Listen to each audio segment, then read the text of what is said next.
বন্ধুরা প্রতিদিনের মতো আজকে আবার চলে আসলাম মাছ বাজারে। দেখি কি মাছ নেওয়া যায়। কদিন ধরে তো বড় মাছ নিয়ে আসে, রুই মাছ, তারপরে কাতলা, ইলিশ মিলিশ নিয়ে আসে। আজকে একটু অন্য রকমের মাছ নেবো। দাদা তোমার এই যে কি কাতলা সাইজের সিলভার কত করে? 100 করে।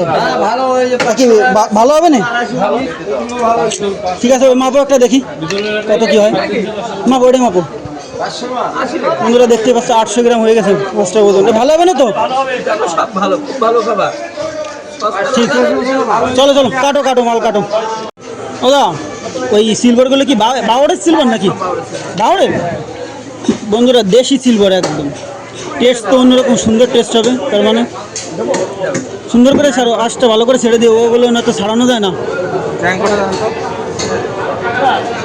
কাটো কাটো কাটো, তাড়াতাড়ি কাটো, দেরি হয়ে যাচ্ছে। হ্যাঁ, আঁশ তোলা যায় না, বিরাট সমস্যা। না, এই পরে বিশাল শুনতে বিশাল সমস্যা। তুমি ভালো করে শুলে দাও।